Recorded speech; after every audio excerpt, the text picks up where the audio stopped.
Bismillahirrahmanirrahim. Assalamualaikum warahmatullahi wabarakatuh. Innal hamdalillahi nahmaduhu wa nasta'inuhu wa nastaghfiruh wa na'udzu billahi min shururi anfusina wa min sayyiati a'malina. Man yahdihillahu fala mudhillalah wa man yudlil fala hadiyalah. Asyhadu an la ilaha illallah wahdahu la syarikalah wa asyhadu anna Muhammadan abduhu wa rasuluh. Allahumma salli wa sallim ala nabiyyina Muhammad wa ala alihi wa ashabihi wa man tabi'ahum ila yaumiddin. Amma ba'du, para jemaah rahimani wa rahimakumullah.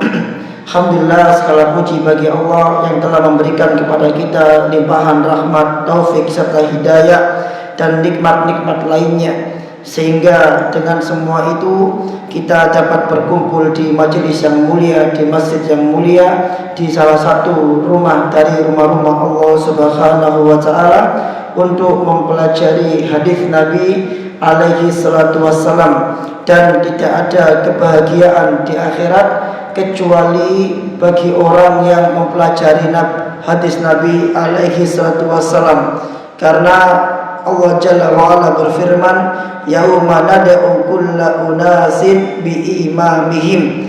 Yauma nad'u kulla unasin biimamihim. Pada hari di mana kami seru manusia itu bersama imam-imam mereka, bersama pemimpin-pemimpin mereka. Kata Al-Hafidh As-Suyuti, Jalaluddin As-Suyuti mengatakan, maka tidak ada kebahagiaan, tidak ada orang yang paling bahagia di hari itu kecuali para ahlul hadis, atau orang-orang yang mempelajari hadis, atau orang-orang yang menghafalkan hadis, karena dia akan diseru dengan imam mereka. Imamnya hadis siapa?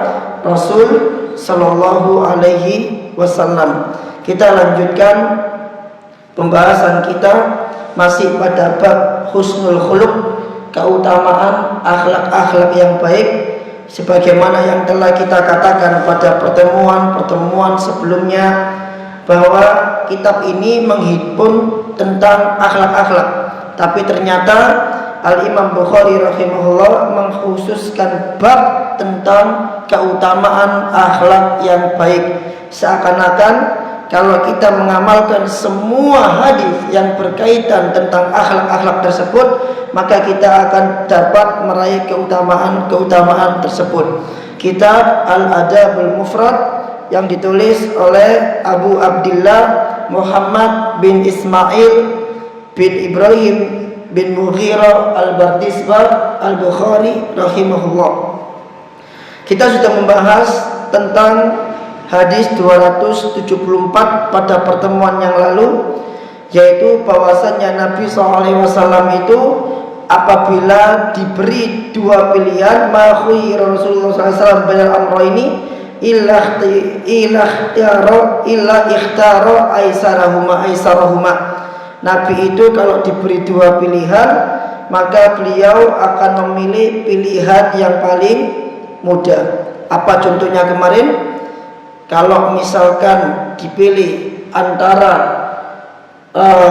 berpuasa atau tidak berpuasa di kala safar, maka pilihan paling mudah apa? Tidak puasa, meskipun ada pembahasan terkait hal tersebut. Demikian juga kalau disuruh milih antara orang sholat tepat waktu dengan orang sholat di rumah ketika hujan sangat deras. Perhatikan kata-kata hujan sangat deras.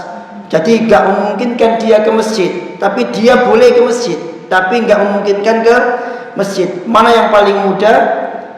Sholat di rumah, bukan di masjid. Meskipun dia boleh di masjid, tapi berdasarkan hadis ini yang paling mudah adalah sholat di rumah. Karena Islam itu dinun, ad-dinu yusrun, agama yang mudah. Dan diingatkan kembali Dan Nabi SAW apabila pilihan tersebut itu mengandung dosa, maka beliau adalah orang yang paling menjauhi dosa. Dan fokus akhlak di hadis 274 ini yang penting, wa man taqama Rasulullah sallallahu alaihi wasallam li nafsi. Rasulullah tidak pernah menghukum orang lain apabila kesalahan tersebut berkaitan dengan dirinya. Kalau ada orang mengolokkan beliau, Nabi enggak hukum orang itu. Kalau ada orang mendolimi beliau, Nabi gak marah sama orang itu, dimaafkan sama Nabi SAW. Kalau ada orang mau bahkan membunuh beliau, maka Nabi tidak menghukum orang itu, bahkan Nabi berlemah lembut terhadap dia. Contohnya siapa? Contohnya adalah gembongnya munafik di Madinah, Pak. Siapa namanya? Abdullah bin Ubay bin Salul. Itu dia mengatakan, yaquluna la irja'na ilal Madinah la yukhrijannal a'azzu minal adal. Mereka mengatakan kalau nanti kami kembali ke Madinah, maka orang-orang yang mulia itu akan mengeluarkan orang yang hina. Siapa orang yang mulia yang dimaksud? Mereka orang-orang munafik. Siapa orang yang hina yang dimaksud? Rasulullah SAW mau diusir, sampai akhirnya singkat cerita anaknya ingin membunuh bapaknya. Ya Rasulullah, aku mendengar engkau ingin membunuh bapakku, maka izinkanlah aku untuk membawa kepalanya di hadapanmu. Ini anaknya Abdullah bin Ubay. Dia melakukan itu karena iman atau akidah dia tentang al-wala dan bara. Maka ketika rombongan pasukan Badar itu sudah mulai masuk ke Madinah, ternyata anaknya Abdullah bin Ubay itu berada di gerbang Madinah, dan dia mengatakan, waro'ak, aku di belakangmu. Kata bapaknya, wailak, celaka kau ngapain di situ? Maka kata anaknya, kau tidak boleh masuk ke Madinah kecuali Rasulullah SAW mengizinkanmu. Itu. Kalau beliau nggak mengizinkan dan tetap masuk, apa yang terjadi? Ya tengkar, bapak sama anak saling bunuh nanti. Sampai akhirnya datanglah rombongan Nabi SAW. Nabi mengatakan, bal nataraqqafu minhu wa nuhsinu suhbatahu. Bal nataraqqafu ma'ahu wa nuhsinu suhbatahu. Ndak, kita berlemah lembut kepadanya dan kita akan tetap memperbaiki hubungan selama dia tinggal bersama kita. Kalau berkaitan dengan Nabi, Nabi maafin. Kalau berkaitan dengan Nabi, Nabi maafin. Ini akhlaknya Nabi. Nah, kita bisa enggak tuh kayak gitu? Kalau kita didolimin, kita maafin. Ya, cukup susah. Kalau nggak dimaafin, sebenarnya nggak masalah. Karena orang didolimi itu punya dua pilihan. Allah SWT mengatakan dalam surah An-Nisa, la yuhibbullahu al-jahra bisu'i illa man dulim. Allah enggak suka orang yang yuhibbullahu al-jahra bisu', orang yang dengan terang-terangan mendolimi orang lain. Allah enggak suka. Illa man dulim, kecuali bagi orang yang didolimin dia boleh balas. Dia boleh balas. Tapi Nabi SAW milih apa? Memaafkan. Jadi insyirah sadri, lapangnya dada Nabi SAW yang susah buat kita untuk memiliki. Kita mungkin akan maafin kalau kesalahannya kecil ya Pak, tapi kalau kesalahannya besar susah bagi kita untuk memaafkan. Tapi Nabi, atau melihat apa contoh kesalahan yang paling besar ke Nabi yang dilakukan oleh kafir Quraisy? Dibunuhnya paman Nabi SAW. Nabi maafkan Wahsy apa enggak? Nabi maafin. Nabi maafin. Tapi Nabi mengatakan kalau bisa engkau jangan tampakkan wajahmu di hadapanku. Tapi Nabi maafin. Nabi enggak balas. Bahkan siapa lagi? Hindun yang memakan jantungnya Hamzah ketika Fathu Mekah, dia baiat sama Nabi masuk Islam, Nabi maafin. Bahkan seluruh kafir Quraisy yang jelek sama Nabi, Nabi maafin. Nabi mengatakan idhabu wa antum mutlaqa. Pergilah kalian semua bebas, merdeka.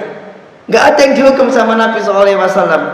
Padahal kalau orang menang, kesempatan untuk membalas dendam, tapi itu nggak dilakukan oleh Nabi SAW. Nah, kita belajar begini, kita nggak bisa mungkin, tapi paling tidak kita sudah punya acuan. Seperti ini afdolnya akhlak kalau orang berbuat salah ke kita. Tapi kalau kata siapa? Kata Aisyah, illa antun tahaga hormatullah. Tapi kalau kesalahan itu adalah pelanggaran dalam masalah syariat, Nabi gak maafin. Nabi langsung tindak. Bahkan Nabi SAW mengatakan, sesungguhnya di antara penyebab hancurnya umat-umat sebelum kalian adalah kalau yang bersalah itu adalah orang yang berada di paling atas, maka dia gak dihukum. Kalau yang bersalah itu adalah orang yang berada di bagian paling bawah, maka ditegakkan hukum atasnya. Demi Allah, kalau seandainya yang mencuri adalah Fatimah binti Muhammad, maka aku akan potong tangannya. Kalau terkait agama, Nabi nggak pilih-pilih. Mau anak sendiri, mau orang lain, mau keluarga, bahkan anak sendiri, Nabi akan tegakkan hukum hak. Nabi akan tegakkan hudud, tegakkan hukum Allah.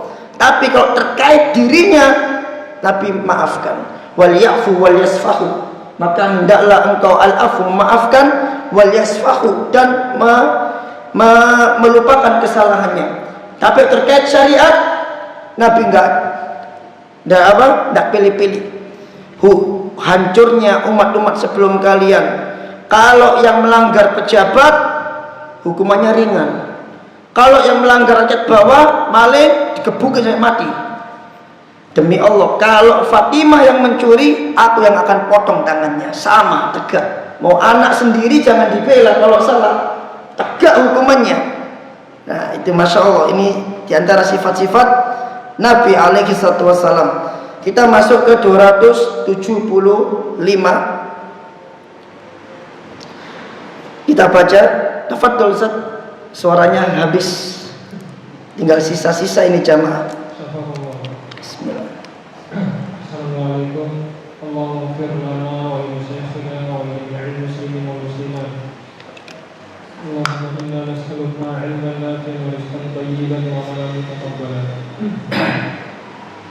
Qala al-mu'allif rahimahullah, haddatsana Muhammad bin Katsir qala akhbarana Sufyan an Zaid Zubair an Murrah an Abdullah qala inna Allah ta'ala qasama bainakum akhlaqakum kama qasama bainakum arzaqakum wa inna Allah ta'ala yu'til mala man ahabba wa man la yuhibbu wa la yu'til imana illa man yuhibbu faman dhanna bil mali an yunfiqahu wa khafal adawa an yujahidahu wa habal layla an yukabidahu fal yukthiru min qawli la ilaha illallah wa subhanallah walhamdulillah wallahu akbar.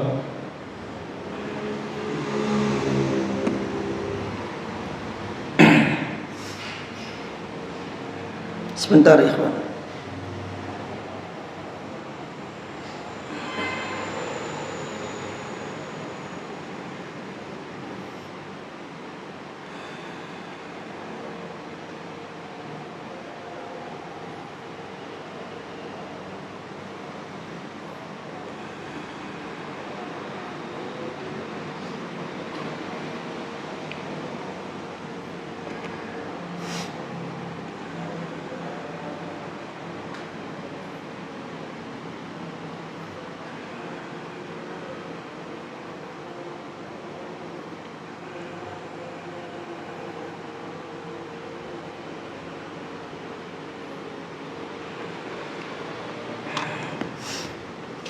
Haddatsana Muhammad. Di antara adab membaca kitab pada awal yang diajarkan oleh Syekh kami dahulu adalah ketika awal mula membaca kitab itu hendaklah kita mendoakan penulis kitab, kemudian mendoakan diri kita, mendoakan kedua orang tua, kemudian mendoakan guru-guru, dan ini merupakan adatnya para salaf. Nggak ada hadisnya, hanya sebagai etika, sebagaimana dahulu para salaf mendoakan guru-guru mereka. Makanya setiap kali pembacaan kitab dimulai di majelis-majelis itu pasti ada kata-kata wa bi asanidikum ilal imami fulan bin fulan Allahumma ighfir lana wa li walidina wa li syekhina wa li masyayikhina wa li sairil mu'minina amin. Nah, itu adalah etika atau adab dalam majelis kitab. Biasa seperti itu, tapi nggak wajib. Tapi alhamdulillah itu sudah bagus banget, memang seperti itulah etikanya. Nah, ini sebagai tambahan daripada poin adab. Kata Al-Imam Bukhari rahimahullah, haddatsana Muhammad ibnu Katsir, telah menceritakan kepada kami Muhammad bin Katsir. Qala, dia mengatakan akhbarana Sufyan, telah menceritakan kepada kami Sufyan bin Uyainah an Zubaid, dari Zubaid.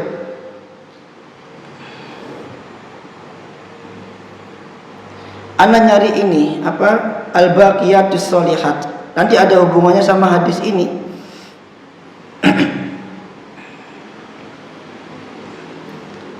An Murrah, dari Murrah, an Abdillah, dari Abdullah, qala, dia mengatakan innallaha ta'ala qasama bainakum akhlaqakum, sesungguhnya Allah Ta'ala telah membagi di antara kalian akhlak kalian. Jadi akhlak itu sudah dibagi sama Allah Azza wa Jalla. Artinya enggak semuanya baik, enggak semuanya buruk. Ada kalanya baik, ada kalanya buruk. Ada yang pemberani, ada yang pengecut. Ada yang sopan, ada yang tidak sopan. Ada yang lembut, ada yang keras. Sudah dibagi sama Allah Azza wa Jalla. Kama qasama bainakum arzaqakum, sebagaimana wa innallaha ta'ala yu'til mala man ahabba wa man la yuhibbu, dan sesungguhnya Allah memberikan harta kepada orang yang dia cintai dan kepada orang yang tidak dicintai. Kalau masalah harta, masalah dunia, semua orang dapat. Sehingga kalau orang diberi harta itu bukan tanda bahwa Allah mencintai dia. Paham nggih? Kalau orang dikasih kaya sama Allah, itu bukan tanda bahwa Allah cinta sama dia, belum tentu. Karena Allah memberi harta kepada orang yang dicintai dan kepada yang tidak dicintai. Kalau ada orang diuji dengan ekonomi kemiskinan, belum tentu Allah benci dia. Belum tentu Allah benci dia. Sebagaimana ketika Allah kasih kenikmatan dunia kepada orang-orang lain, belum tentu juga Allah cinta sama dia. Karena Allah memberi harta, membagi harta man ahabba wa man la yuhib, kepada orang yang dicintai dan yang tidak dicintai. Wala yu'til imana illa man yuhib. Ini Masya Allah. Dan Allah tidak memberikan iman kecuali kepada orang yang dicintai. Berarti jamaah, kalau ada di antara antum yang istiqomah di atas ibadah kepada Allah, meskipun ekonominya serba sulit, cobaannya datang bertubi-tubi, menjadi ahlul musibah. Ahlul musibah itu apa, Pak? Ahlul musibah itu ujiannya nggak mari-mari, Pak. Selesai ujian ada lagi ujian lagi, utangnya banyak, ini datang lagi, utang ini belum kesaur, datang lagi. Ahlul musibah. Tapi ternyata dia tetap tegak di atas ibadah kepada Allah Azza wa Jal. Ini adalah contoh orang yang dicintai oleh Allah Azza wa Jal. Antum ingat ketika Nabi dan para sahabat berkumpul di Masjid Nabawi, kemudian Nabi mengatakan, dakhala alaikum rajulun min ahlil jannah, akan masuk kepada kalian seseorang dari kalangan ahli surga. Ternyata yang masuk bukan orang kaya, yang masuk adalah orang yang miskin, rambutnya uwel-uwelan, bajunya biasa saja. Dia masuk, dia sholat. Nabi mengatakan apa? Akan masuk kepada kalian seseorang dari kalangan ahli surga. Maka para sahabat penasaran apa yang membuat dia divonis masuk surga oleh Rasulullah SAW. Maka salah seorang sahabat ingin melihat ibadahnya. Maka diikutilah dia sampai ke rumah dan dia minta izin tinggal di rumahnya selama 3 hari. Ingin lihat bagaimana ibadahnya. Ternyata ketika sholat malam dia nggak sholat malam. Ini disebutkan di kitabnya Syekh Al-Fauzan Syarah Aqidah At-Tahawiyah. Ketika malam dia nggak sholat malam. Waktunya puasa sunnah dia juga nggak puasa sunnah. Tapi dia puasa wajib iya, sholat lima waktu iya. Tapi kok dia bisa masuk ke dalam surga, divonis oleh Nabi Sallallahu Alaihi Wasallam. Maka ketika ditanya, dia mengatakan bahwa Nabi mengatakan tentang dirimu demikian, apa yang kau amalkan? Maka dia mengatakan, aku gak mengamalkan apa-apa. Aku adalah orang sebagaimana yang engkau lihat ini, biasa-biasa saja. Hanya saja aku tidak pernah iri atas apa yang orang lain punya. Itu saja. Jadi dia ini fakir. Jadi kalau Allah beri dia iman, iman itu tidak Allah beri kecuali kepada orang yang Allah cintai. Tapi kalau masalah dunia, Allah cinta atau enggak cinta, Allah kasih, Allah lebihkan. Bahkan kalau dia minta dunia, man kana yuridul ajalna lahu fiha man nasha. Siapa yang kepingin dunia, Allah akan kasih. Wahum la yubkhasun, dan enggak dikurangi sama sekali sama Allah. Allah kasih itu. Tapi itu bukan patokan Allah cinta dia. Tapi kalau Allah beri iman dia, Allah beri istiqomah dia di atas sunnah, di atas tauhid sampai dia wafat, itu patokan Allah cinta dia. Karena Nabi mengatakan ini, wala yu'til imana illa man yuhib. Kemudian faman donna bil mali an yunfiqahu. Barang siapa yang pelit untuk menginfakkan hartanya, barang siapa yang pelit untuk menginfakkan hartanya fi sabilillah. Kalau orang pelit, yang rugi siapa? Yang rugi siapa? Dia sendiri. Kalau orang bersyukur, yang untung siapa? Dirinya sendiri. Kalau orang sholat, yang untung siapa? Dirinya sendiri. Kalau orang nggak bersyukur, siapa yang untung? Siapa yang rugi? Dirinya sendiri. Semua ibadah yang antum lakukan itu untung ruginya antum yang nerima. Paham ya? Semua maksiat yang antum lakukan ruginya antum yang nerima. Semua ibadah yang antum lakukan antum sendiri yang nerima. Karena apa? Karena Allah Al-Ghani, Allah Maha Kaya. Allah nggak butuh sama ibadah antum. Makanya dalam banyak ayat Allah mengatakan, ini mau ditulis di papan sebenarnya, dalam surah Al-Ankabut Allah mengatakan, wa man jahada fa inna ma yujahidu li nafsi. Barang siapa yang berjihad, maka sesungguhnya dia berjihad untuk dirinya sendiri. Allah juga mengatakan dalam surah Muhammad, wa man yabkhal fa inna ma yabkhalu an nafsi. Siapa yang pelit, sebenarnya dia pelit terhadap dirinya sendiri. Balik lagi nang awake. Allah berfirman dalam surat An-Naml kalau nggak salah, wa man syakara fa innama yashkuru li nafsi.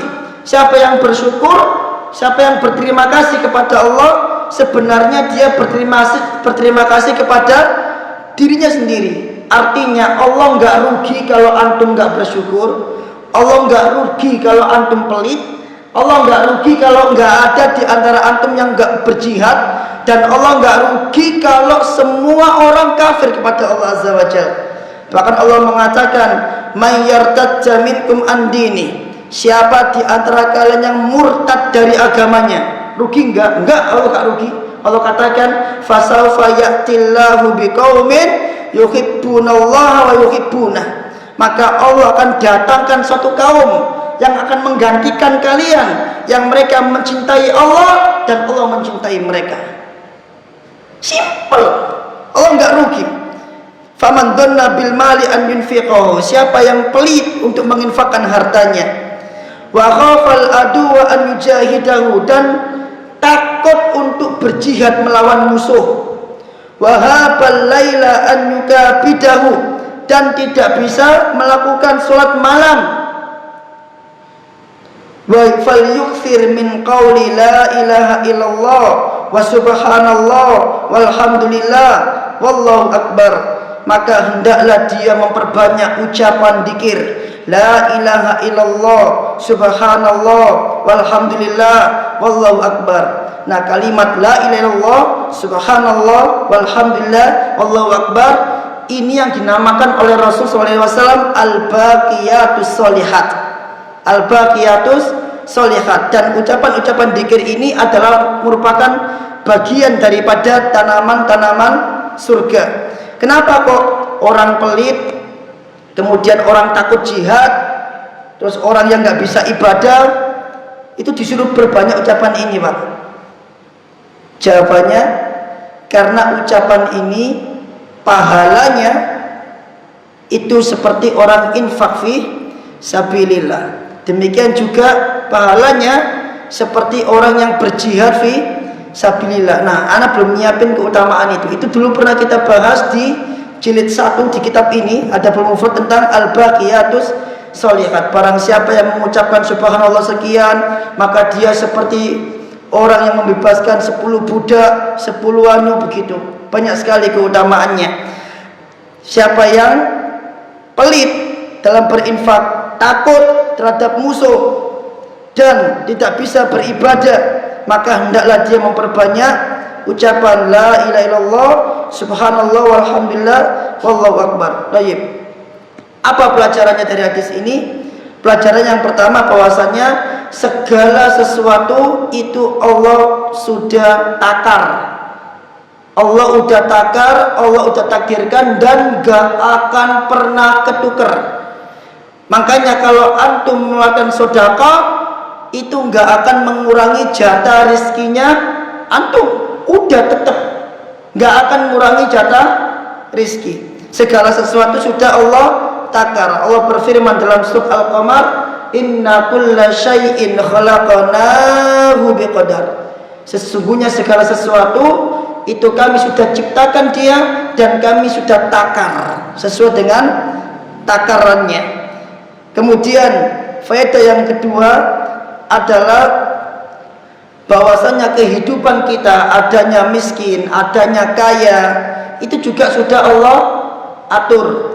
Allah berfirman, nahnu qasamna dalam surat Zukhruf ayat 32.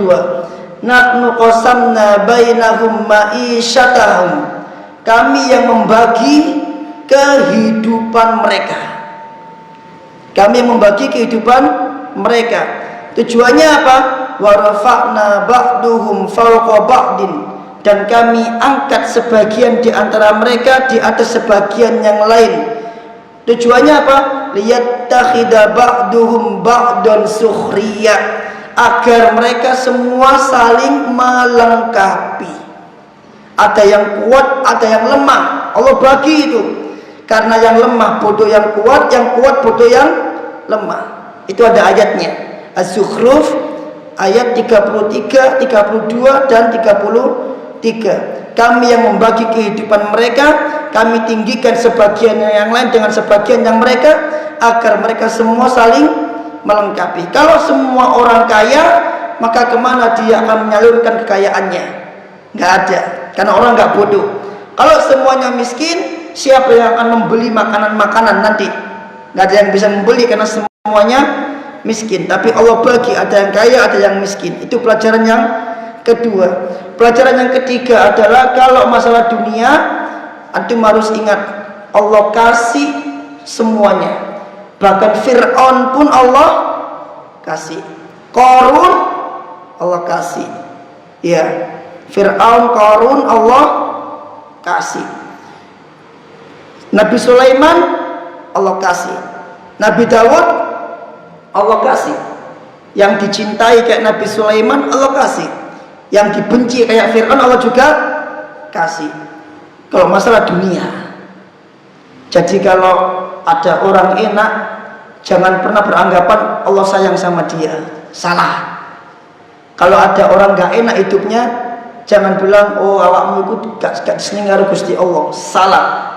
Itu bukan patokan. Patokannya apa?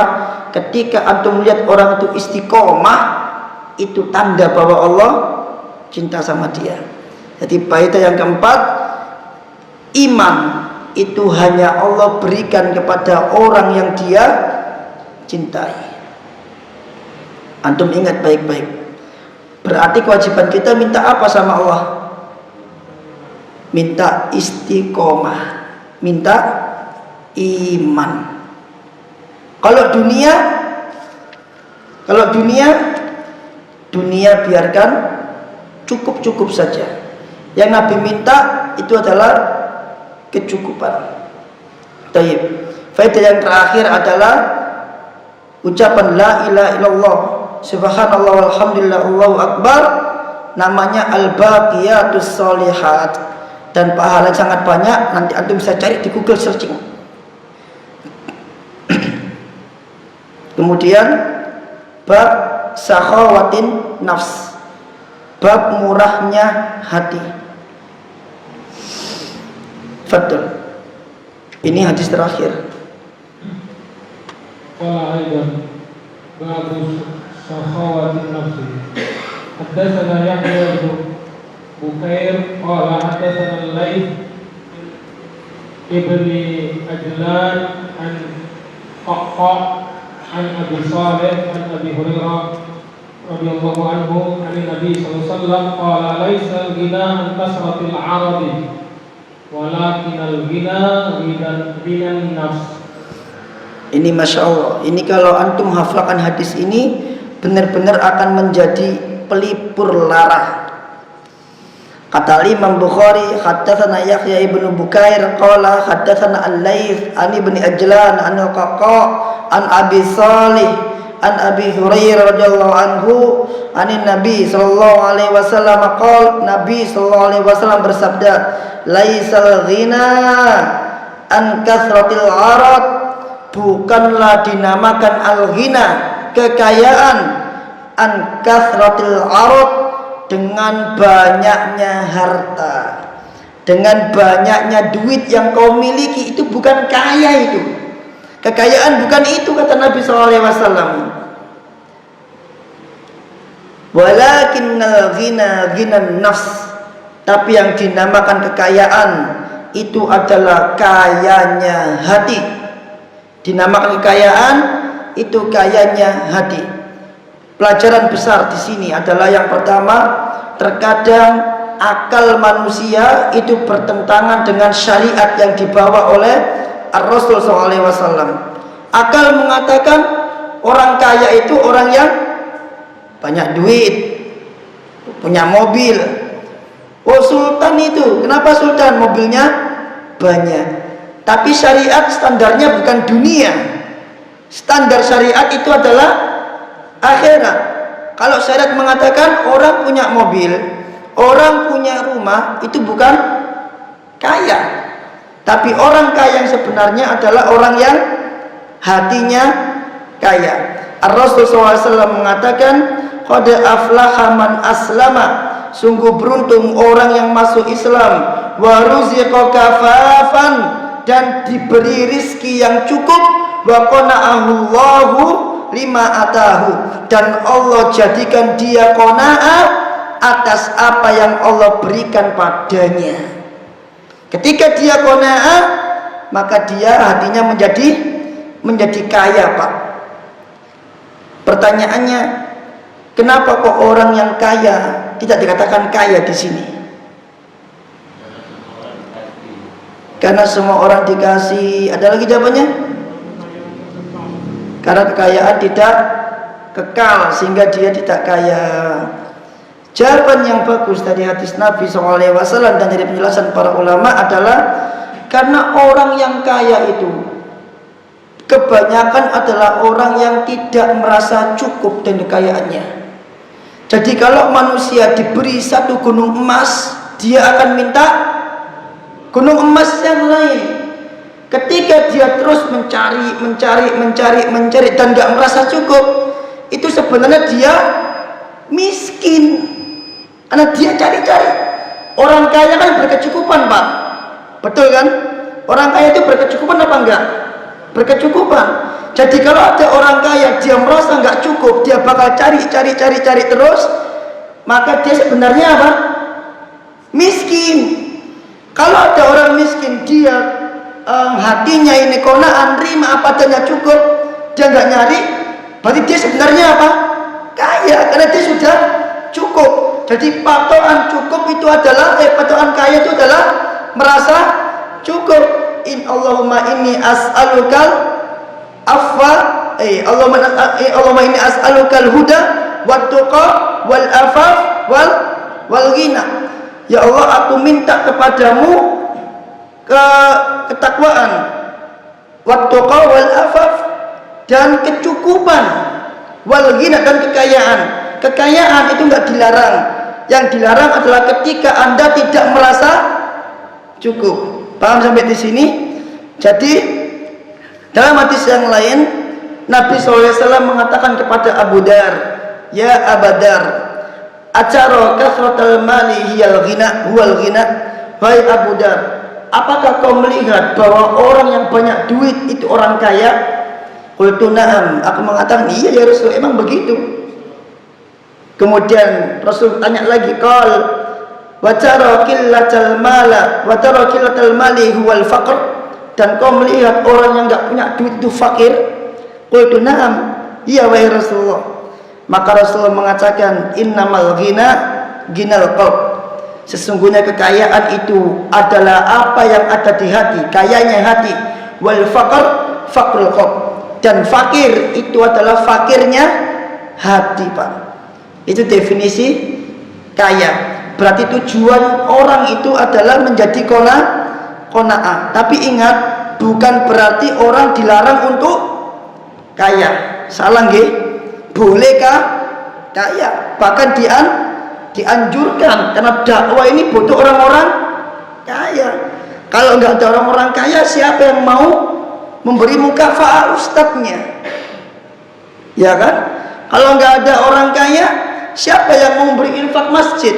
Kalau masjidnya punya banyak AC, masjid-masjid yang infaknya sedikit, yang jamaahnya sedikit, AC-nya banyak, dari mana dia membiayai operasionalnya? Dari muhsin, orang-orang kaya.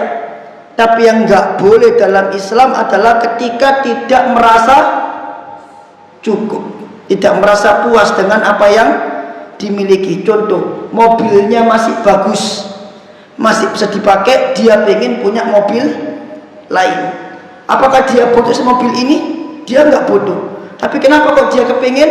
Ya kepengen aja, pengen koleksi misalkan. Ini nggak qanaah namanya. Nabi SAW itu tidak pernah ganti barang sampai barang itu betul-betul rusak. Anas bin Malik mengatakan bahwasanya Nabi SAW ketika tempat minumnya itu rusak, Nabi nggak beli, Nabi nggak buang, tapi Nabi tempel dengan silsilatan min dhahab, dengan benang, dengan rantai yang terbuat dari emas. Para ulama mengatakan ini bentuk kesederhanaan Nabi, di mana sifatnya Nabi itu beliau nggak akan pernah ganti barang sebelum barang itu benar-benar rusak, dipakai terus. Makanya Abu Bakar As-Siddiq itu ketika dia dibawakan kain kafan baru ketika mau meninggal, maka Abu Bakar mengatakan, sesungguhnya kain itu cocok untuk orang yang hidup. Adapun aku yang mau mati, cukup pakaian ini saja yang aku pakai.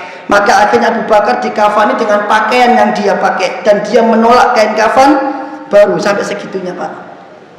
Itu kalau antum belajar janais, itu ada riwayat seperti itu, yaitu dianjurkan menggunakan kain kafan apa adanya, bukan kain kafan yang mewah. Ada kan, Pak, kain kafan yang mewah, Pak? Ada, Pak. Terbuat dari apa, Pak? Kain yang bagus, mahal harganya ya. Sebenarnya kafan itu bahasa Arab, Pak, bukan bahasa Indonesia. Kafan itu artinya menutupi. Artinya mau kain apapun itu boleh, selama bisa menutupi aurat jenazah. Cuman ketika masuk Indonesia namanya jadi kain kafan. Jadi kalau mau pakai kain batik pun boleh sebenarnya, karena intinya menutupi aurat. Kafan ternyata menutupi. Nah, Abu Bakar itu kafannya dari apa? Pakaiannya sendiri. Dia nggak mau pakai kain kafan baru. Dia bilang apa? Itu kain cocok untuk orang yang masih hidup, bisa dibuat pakaian. Kalau aku yang udah mati, cukup baju ini aja. Ini qanaah namanya. Padahal kurang kaya apa Abu Bakar? Jadi Nabi itu nggak akan pernah ganti barang kecuali barang itu benar-benar rusak. Nah, kalau ada orang kaya, dia punya ini, HP ini dia punya, cukup HP satu ini cukup, tapi dia beli lagi yang baru, bukan karena bodoh, tapi memang karena ingin ganti HP. Ini masih bisa. Ini yang dinamakan dengan sifat kurang qanaah. Sifat kurang qanaah. Makanya para ulama mengatakan gina an-nafsi, kayanya hati, itu apa definisinya? Ma yakfika min saddi hajat, yaitu apa yang mencukupi kebutuhanmu. Tak ulangi lagi, kata para ulama, gina nafsi, kayanya hati, ma yakfika min saddi hajat, ma yakfika min saddi hajat, apa yang mencukupi dirimu dari kebutuhanmu. Fa in zada say'an adadakal ghina faqran. Kalau kau masih merasa kurang dengan apa yang sudah tercukupin tersebut, ini udah cukup, kau udah kenyang, tapi masih makan terus, berlebih makannya kan, ini kurang qanaah. Kata para ulama tadi, fa in zada syai'an adadakal ghina faqran. Tapi kalau kau masih nambah terus, kau udah cukup ya, masih nambah terus, maka sebenarnya itu yang dinamakan dengan fakir. Nah ini diingat-ingat ya Pak, hadis ini faedahnya banyak banget, Masya Allah. Kekayaan itu adalah apa yang mencukupi dirimu dari kebutuhanmu. Udah cukup semua, selesai. Tapi dia masih merasa nambah. Kalau kau masih merasa ingin menambah sesuatu dari apa yang sudah cukup itu, maka itulah sesungguhnya yang dinamakan dengan fakir. Karena merasa kurang, sifat merasa kurang itulah yang dinamakan dengan fakir. Baik. Semoga bermanfaat. Kurang lebihnya mohon maaf. Kita akhiri dulu karena masih ada jadwal, tadi suaranya udah tinggal kelap-kelip. Subhanakallahumma bihamdika asyhadu an la ilaha illa anta astaghfiruka wa atubu ilaik. Assalamualaikum warahmatullahi wabarakatuh.